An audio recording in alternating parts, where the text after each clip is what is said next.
তবে ছোটদা ভাই, একটা কথা কিন্তু মানতেই হবে যে ঘুড়ি ওড়ানো নিয়ে তোর লেকচার দিয়ে আর সাজে না। দাদা ভাইয়ের কাছে যেভাবে মান সম্মান সব খোয়ালি। এই শোন, আমার মনটা নরম, বুঝতে পারলি তো? মায়া দয়া দেখিয়ে ওকে ছেড়ে দিলাম বলে। গতবারও তো হেরেছিল। তাই নাকি? এবার নেহাত পায়ে চোট লেগেছে তাই ভাবলাম। তবে হ্যাঁ, বাবা কিন্তু কোনোবার জেতেনি। এবার ভাবলাম যে না, বাবাকেও একটু কি বলে ওটা, কম্পেনসেশন দিই, তাই ড্র করে দিলাম, বুঝলি, যাতে দুঃখটা কম হয়। থাক অব্র, হেরে গিয়ে বেড়াতে যাওয়ার চান্স মিস করে এখন আর হারের কারণ ব্যাখ্যা করতে হবে। সার্থকী কি শেখালো? যে ঘুড়ি ওড়ানোটাও অফিসের কাজের মতো যত্ন করে করতে হয়, মন দিয়ে করতে হয়, ছটফট করলে হয় না। বারে, ও তো ভালোই খেলছিল। তোমরা যদি মাঝখান থেকে এত চাঁচামেচি না করে। না রে অব্র, তুই যথেষ্ট ভালো খেলেছিস। এই তো আমার সুইট মা, যে শুধু একমাত্র আমার খেয়াল রাখে। তোমরা তো আমাকে এলেবেলে বানিয়ে রেখে দিয়েছিলে। থ্যাংক ইউ মা, লাভ ইউ।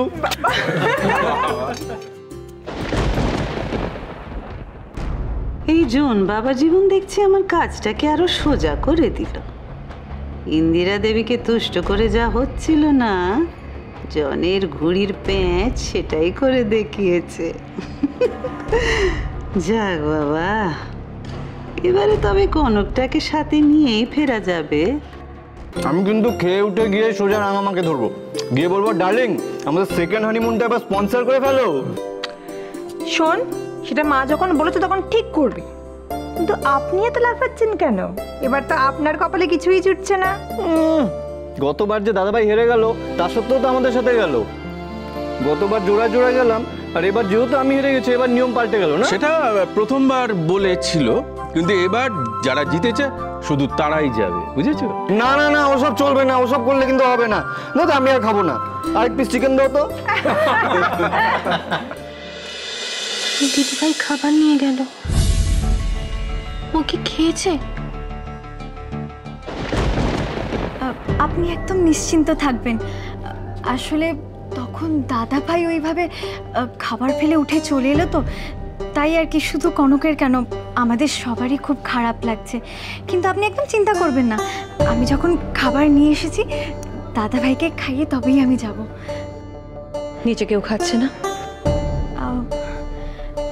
না, ওই সবাই আর কি খাওয়ার প্লেট সামনে নিয়ে বসে আছে। আপনিই বলুন না, কেউ যদি এইভাবে হঠাৎ করে খাবার টাবার ফেলে উঠে চলে আসে, তারপর কি কারুর আর খেতে ইচ্ছে করে? আর বেচারি কনক, ও না খুব ঘাবড়ে গেছে।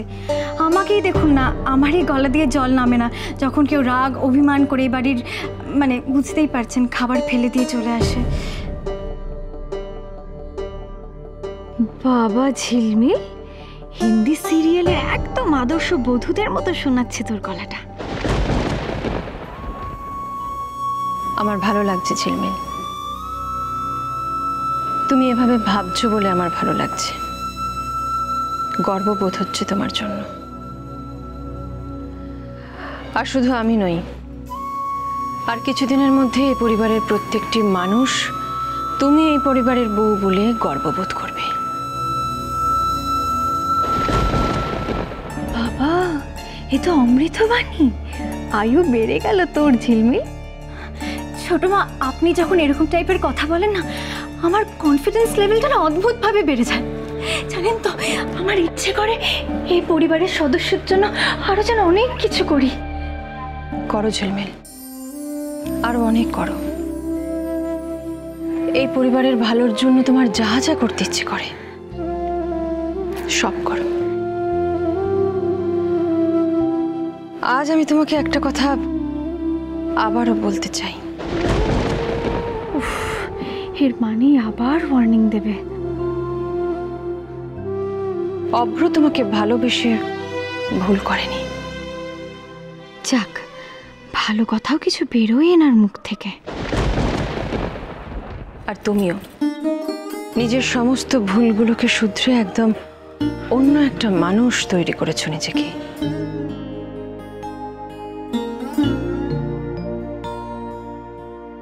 খুব ভালো হোক তোমার।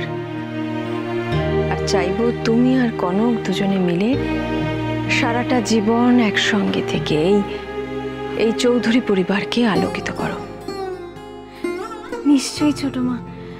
আর তাছাড়া কনক আমার ছোট বোন, ও খুশি থাকলে আমার আর কিচ্ছু চাই না, কিচ্ছু না। যাও, সাত্তকীকে খাবারটা দিয়ে এসো।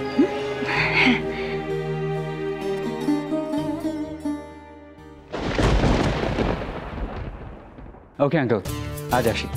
আরেকদিন বেশ জমিয়ে গল্প হবে। হ্যাঁ হ্যাঁ, নিশ্চয়ই নিশ্চয়ই।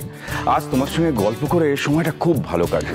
শুধু তো দেশ নয়, বিদেশের অনেক খবর পাওয়া যায় তোমার কাছে, খুব ভালো লাগে, ভেরি ইন্টারেস্টিং। আচ্ছা, ইন্দিরা আন্টিকে বলে দেবেন আমি। তুমি যাচ্ছ জন? এই তো ইন্দিরা, এই দেখো জন চলে যাবে বলছে, তুমি ওকে একটু এগিয়ে দাও, আমার একটু কাজ আছে। হ্যাঁ, ওকে, ঠিক আছে। বাই। আন্টি আজ আসি। জন আজ খাওয়ার টেবিলে সাত্তকী যে বিহেভিয়ারটা করলো তার জন্য আই এম সরি, কিছু মনে করো না please. Come on aunty, mind করার কোনো প্রশ্নই ওঠে না। Sattaki is my childhood friend, আমি ওকে বেশ ভালো করে চিনি। In fact he might be grown up, but ওর মধ্যে আমি সেই ছেলেবেলার সাত্তকী, মানে অভিমানী সাত্তকীকে খুঁজে পাচ্ছি, which is inspiring me a lot. I am sort of having fun also. আজ কনকের যে উন্নতিটা জন, সেটা একমাত্র তোমার জন্য সম্ভব হয়েছে। এখন শুধু রেজাল্টের অপেক্ষা। আমি সেটাই ভাবছি। তবে আন্টি, যাই হোক না কেন, I think I will be the loser. না জন, এভাবে ভেবো না তুমি, একদম এভাবে ভেবো না। আজ সাত্তকী তোমাকে ভুল বুঝছে, কিন্তু একদিন নিশ্চয়ই ও তোমায় চিনতে পারবে। তুমি দেখো ও কনকের সঙ্গে কিরকম মিসবিহেভ করতো, আর এখন কনক কি করছে, আর এটা একমাত্র তুমি ছিলে বলেই। আমি সেরকম কিছুই করি। তবে হ্যাঁ, কনকের ইন্টারেস্টটা সব থেকে বেশি ইম্পর্টেন্ট। এক্স্যাক্টলি। এনিওয়ে, আজ আসি। এসো। বাই। জনের কানেও কথাগুলো গেছে তাইলে, আর অমনি ইন্দিরা চৌধুরীকে বলে দিল। ছেলেটার তো সাহস আছে দেখছি। তবে হ্যাঁ, এইটুকু বুঝেছি, আমাদের কনকটাকে নিয়ে ওই জনটার মনে ব্যথা আছে, আর এই ব্যথাকেই আমার অস্তর করতে হবে।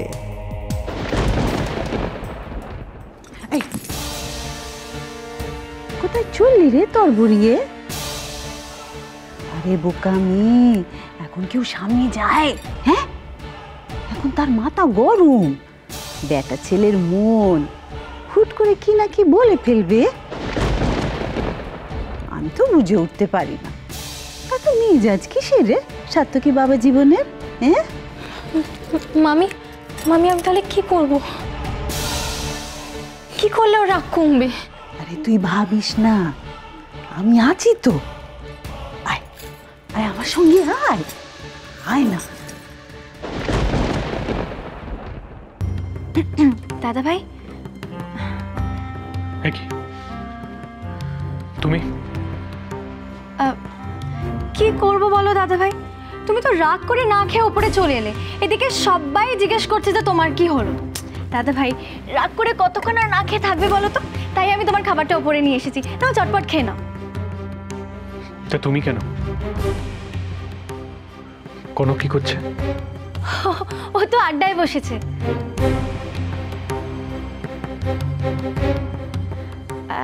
না মানে জনকে বাড়িতে ডাকা হয়েছে তো, তার উপরে ওরা তো খুব ক্লোজ ফ্রেন্ডস, তাই যদি একটু টাইম স্পেন্ড না করে ব্যাপারটা খুব খারাপ দেখায়, তাই না?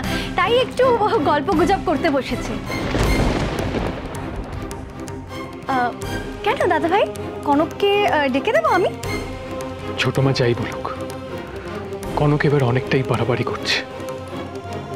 না, তার কোনো প্রয়োজন নেই, তুমি যেতে পারো, আমি খেয়ে নেবো।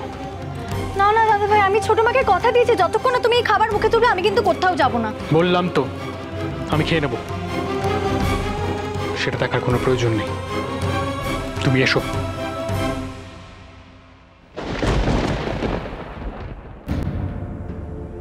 এর নাম ভালোবাসা? ছোট মা, এই তুমি আমাকে ভালোবাসার কথা বোঝাচ্ছিলে? কনককে আমি ভালোবাসি না, আর ও তো আমাকে ভালোবাসে না। বাসলে এখন এখানে না এসেও আমরা দুজন দুটো সমান্তরাল রেখার মতো, যাদের কখনো মিল হয় না, হতে পারে না। अब आएगा कहानी में ट्विस्ट।